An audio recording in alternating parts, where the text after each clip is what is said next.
오늘 우리에게 주시는 하나님의 말씀은 시편 137편 1절부터 9절까지의 말씀입니다.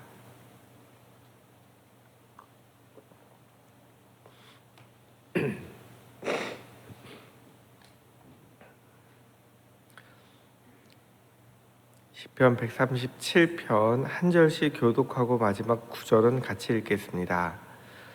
우리가 바벨론의 여러 강변 거기에 앉아서 시온을 기억하며 울었도다.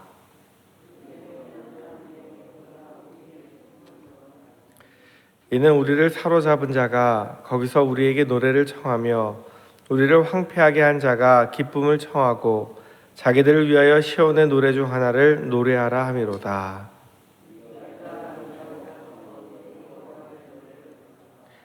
예루살렘아, 내가 너를 잊을진대 내 오른손이 그의 재주를 잊을지로다.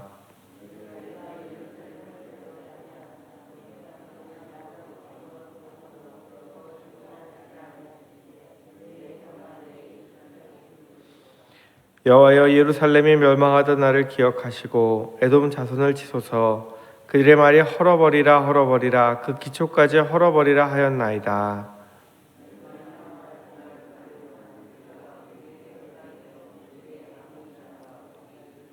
같이 읽겠습니다. 내 어린 것들을 바위에 메어 치는 자가 복이 있으리로다. 아멘. 오늘 말씀을 보면 굉장히 당황스러운 장면이 나오죠. 9절 말씀, 마지막 읽은 9절 말씀에 보면 하나님의 백성이 이런 말을 해도 될까 싶은 그런 말이 있습니다. 내 어린 것들을 바위에 메어 치는 자가 복이 있으리로다.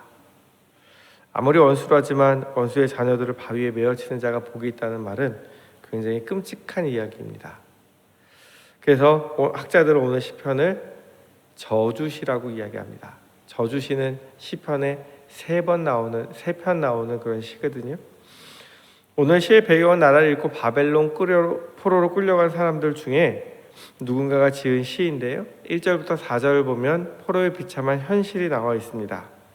바벨론 강변에 앉아서 시온을 기억하면서 눈물을 짓고 있는데 나라를 잃은 서름도 서름이지만 2절과 3절에 보면은 아마 이 시를 지은 사람이 레위인 중에 한 사람이었던 것 같아요. 성전에서 찬양하던 사람이었던 것 같아요.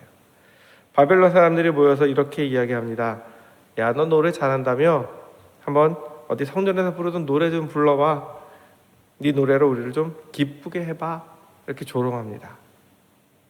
근데 사람들이 와서 노래 부르라 할 때 어떤 자리에서 노래 부르라 그러겠어요? 아마도 술자리에 앉아서 우리 좀 기쁘게 해봐. 너 잘 부르던 노래 좀 불러봐. 아마 이렇게 얘기했을 거예요. 술자리에 앉아서 이게 하나님을 찬양하던 노래가 술자리에 영을 돋는 노래가 되는 것이 굉장히 속상하고 마음이 아픈 것이죠. 하나님을 높이기 위해 불렀던 찬양이 이제는 저들의 유흥을 위한 노래가 되어야 되는가. 그래서 2절에 보면 이 시인이 내가 타던 수금을 버드나무 가지에 걸었다 이렇게 얘기를 합니다. 나무에 걸었다라는 이야기는 수금을 장사 지냈다. 다시 말해서 이제 수금은 나에게 죽은 것이나 마찬가지이기 때문에 나는 더 이상 수금을 연주하지 않겠다라는 의미입니다. 그래서 수금을 장사 지내고 이제 4절 말씀에 보니까 우리가 이방 땅에서 어찌 여호와의 노래를 부를까? 내가 하나님을 향해서 부르던 그 찬양을 이제는 저 사람들을 만족시키기 위한 노래로 나는 절대 부르지 않겠다는 다짐입니다. 그리고 한편으로는 그 마음이 복잡하죠. 그래서 5절부터 6절 말씀은 예루살렘을 그리워하는 거예요. 내가 성전에서 노래 부르고 찬양하던 그 당시를 기억하면서 이렇게 이야기합니다. 예루살렘아 예루살렘아 내가 너를 잊을진데 내 오른손이 그 재주를 잊을지로다. 내가 내 재주를 잊을 정도가 된다면 예루살렘을 잊어버릴 수 있겠다라는 얘기예요. 그 얘기는 평생 몸에 밴 습관을 잊어버릴 정도가 돼야 예루살렘이 잊혀진다는 얘기예요. 오늘 우리 이매경 집사님이 반주를 제 목소리 상태에 맞춰서 굉장히 낮춰서 잘 반주해 주셨는데 이매경 집사님이 평생 반주하셨어요? 한 10년간 반주 안 했다고 생각해 보세요. 어느 날 갑자기 제가 이제 피아노를 배우기 시작했어요. 제가 석 달 만에 집사님보다 잘 칠 수 있을까요?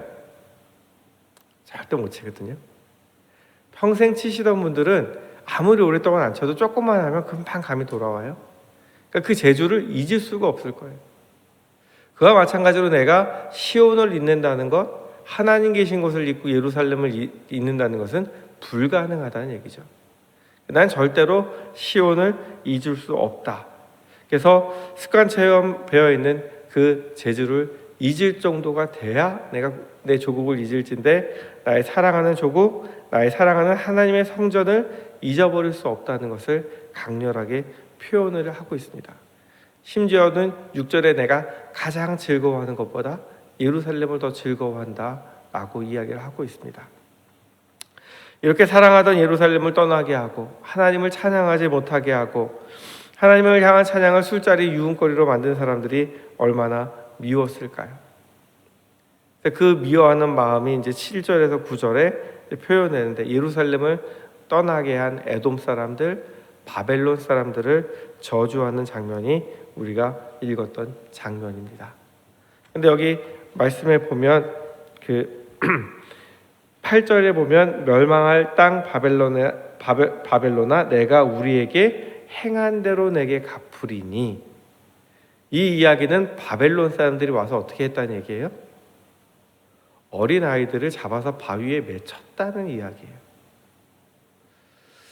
참 심각한 이야기죠. 고대 전쟁 사회에서는요, 이게 굉장히 자주 있는 흔한 일이었대요. 그러니까 왜냐하면 이 어린 아이들이 자기 부모가 죽는 것을 봤어요. 이 아이들이 자라면 마음속에 뭐가 있겠어요? 복수심이 있겠죠. 그러니까 그 후환의 싹을 잘라내는 것이고요, 이것을 바라보는 사람들은 무서워서 대적할 마음을 없도록 만드는 것이 어린아이들을 메어 치는 거예요. 지금으로 치면은 러시아 군인들이 우크라이나 가서 만행을 저지른 것과 똑같아요. 근데 그걸 보면서 하나님의 백성이기 때문에 나는 저들을 용서할 거야, 사랑할 거야, 이런 마음이 드는 것이 쉬울까요? 만약 이 구절의 노래를 부를 수 있다면 이 사람들 역시 같은 노래를 부르지 않을까요? 그리고 우리는 조금 더 이해하기 쉬운 게, 만약 우리나라였다면 일제 침략기에 독립운동하던 사람들이 고문을 당해요. 그 가족들이 그것을 보고 있어요. 그러면 일본인들을 향해서 과연 적개심이 들지 않을까요? 얼마나 답답한지 그 원수를 본인들이 갚을 수 없기 때문에 하나님께 원수를 갚아달라고 기도하는 거예요. 나는 그렇게 할 수 없지만 하나님께서 내 원수를 갚아달라고 하나님께 맡기는 거예요. 우리가 억울할 때에도 기억해야 될 것이 있는데, 그게 무엇이냐면 바로 기도입니다. 어떤 방법으로 갚으시든지 그거는 하나님이 하실 일이에요. 내가 할 수 있는 일은 아니에요. 그런데 과연 고난 중에 우리가 원수를 갚는 것이 목적이 되는 것이 우리의 기도의 제목일까?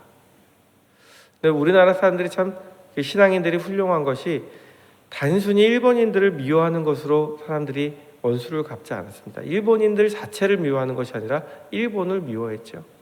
그리고 독립운동을 했어요. 그래서 안중근 의사 같은 사람들은 그 교도소에 있을 때 일본 사람들도 존경할 만큼 일본인들 자체를 미워하진 않았어요. 일본이 행하고 있는 그 악을 미워했지 사람들을 미워하진 않았어요. 우리가 큰 고난 앞에서 머리로는 알 수 있지만 우리가 실천하기는 참 힘든 것이 믿음인 것 같습니다. 원수를 사랑하라고 하고 내 원수를 위하여 기도하라고 말씀하시는데 참 쉬운 일이 아닙니다. 서로 사랑해야 되는 것은 알지만 소소한 일에 정작 마음이 상해서 믿음을 실천하기 어렵습니다. 특히 부부 사이가 그렇죠. 오히려 잘 못 보는 사람들은 한두 번 참아주고 넘어가면 끝나요. 근데 부부는 계속 부딪히다 보니까 소소한 일에 마음이 상하다 보니까 더 사랑해야 되는데 더 사랑하지 못해요. 그런데 이제 돌아가시고 나면 못했던 것들 때문에 또 마음이 남긴 하지만 살아가면서 정말 우리가 생각하는 것처럼 알콩달콩하게 서로를 잘 위해준다는 것이 쉬운 일은 아니에요. 하물며 나라를 망하게 하고 우리를 조롱하는 사람들을 우리가 사랑한다는 것은 쉽지 않습니다. 만약 이 시를 지은 사람들의 입장에서 본다면 다니엘이나 느헤미야나 모르드게처럼 바벨론에 와서 성공한 사람들은 어찌 보면 매국노입니다. 그렇죠? 나라를 팔아먹고 이곳에 오더니 여기서 승승장구예요. 그 사람들은 매국노일 수 있어요. 근데 그 사람들의 삶을 살펴보면 매국노의 삶이 아니라 하나님 앞에서 더 진실하게 살기 위해서, 하나님의 백성의 모습을 보여주기 위해서 제대로 살았던 사람들의 모습이에요. 이것을 보면서 우리가 깨달아야 될 것이 바로 평상시 살아가면서 어떤 마음을 갖고 살아가는 것이 중요한 것인가를 깨닫게 됩니다. 하나님이 원하시는 것은 우리가 복수심에 살펴서 우리가 원한에 사무쳐서 그들을 미워하면서 살아가는 것이 아니라, 그럴수록 더욱더 하나님의 사람답게 살아갈 때 하나님께서 우리를 쓰신다는 거예요. 그리고 우리가 오히려 가져야 될 것이 무엇이냐면 하나님을 향한 마음을 회복해야 된다는 거예요. 본시는 두 성의 노래라는 별명도 갖고 있습니다. 시온에 관해서는 극진한 사랑과 그리움을 고백하는 동시에 한편으로는 다른 성 바벨론을 향해서는 지독한 저주를 퍼붓기 때문에 시온과 바벨론 두 성의 노래라고 불려요. 근데 궁극적으로 말하면 바벨론에 대한 저주는 어떻게 보면 시온에 대한 사랑의 또 다른 형태입니다. 얼마나 시온을 사랑하는지 그곳으로 다시 돌아가고 싶기 때문에 하는 저주예요. 바벨론의 역할은 그동안 우리가 깨닫지 못하고 살아왔던 시온이 얼마나 중요한 것인지를 깨닫게 만들어주고 있습니다. 시인과 강건한 백성들이 하나님 앞에 끌려와 찬양과 예배를 드릴 수 없게 되었다 보니, 또한 그들에게 조롱을 받고 찬송을 술자리에 노래로 불러야 되다 보니, 그동안 하나님을 향한 예배가 얼마나 귀한 것이었고 하나님을 향해 찬양할 수 있다는 것이 얼마나 복이었던 것인지 다시 깨닫게 되는 거예요. 그동안은 매너리즘에 빠져서 형식상 주일이니까 와서 예배 드려야지, 우리가 찬송가를 부르라 하니까 불러야지, 이랬다면 그것이 절절하게 가슴에 맺히는 그런 하나님에 대한 사랑을 깨닫게 하고 있습니다. 우리가 이 시를 보면서 하나님을 섬기며 예배 자리에 나아가는 우리가 어떤 도전을 받아야 되는지 다시 한번 생각해 보게 합니다. 코로나로 인해서 예배와 멀어지고 찬양이 멀어지고 또한 기도와 멀어졌던 우리의 마음이 예수님의 고귀한 피 흘리심으로 인해서 하나님 앞에 나오게 되었는데, 예수님의 그 사랑에 대해서 잊어버리고 살았던 그 사랑, 우리를 위해 말구에 오셨던 그 사랑, 우리를 위해 십자가에 지셨던 그 사랑에 대해서 무감각해지고, 또는 하나님을 사랑하는 그 마음이 무감각해져서 예배를 드릴 수 있다는 것이 얼마나 소중한 것인지 잃어버린 우리들에게, 우리가 하나님을 잊어버리고 저주의 자리에 앉아서 원망하기보다 우리가 있는 자리에서 다시금 더 하나님을 사랑하고 하나님을 찬양하고 하나님을 예배할 수 있다는 것이 얼마나 더 귀한 것인지 깨달으라고 우리에게 말씀하고 계신 것 같습니다. 하나님이 주시는 사랑을 우리 마음에 품고 하나님을 더욱더 사랑하고 또 우리를 힘들게 하는 사람들을 위해서 오히려 기도할 수 있을 때, 하나님께서 이스라엘 백성들을 다시 회복시키셨던 것처럼 우리의 삶을 회복시키시고 예배를 회복시키시고 하나님의 사람으로 살아갈 수 있도록 도와주실 줄 믿습니다. 오늘도 우리가 참된 예배의 회복을 위해서, 무엇보다 하나님을 사랑하는 마음의 회복을 위해서 함께 기도했으면 좋겠습니다. 기도하시겠습니다. 하나님 아버지, 저희가 혹시 예배의 소중함을 잊어버리고 살지는 않았는지요? 하나님 앞에서 이렇게 자유롭게 신앙생활을 하고 찬양하고 예배하는 것이 얼마나 큰 복인지 잊고 살지는 않았는지 돌아봅니다. 시인처럼 나라를 잊어버리고 예배를 잊어버린 후에 후회하지 않게 하시고, 날마다 주님 앞에서 찬양하고 기도하고 예배하는 소중함을 깨닫고 더욱 하나님 앞으로 나아가기를 힘쓰는 저희들이 되게 도와주옵소서. 예수님의 이름으로 기도드립니다. 아멘. 하늘에 계신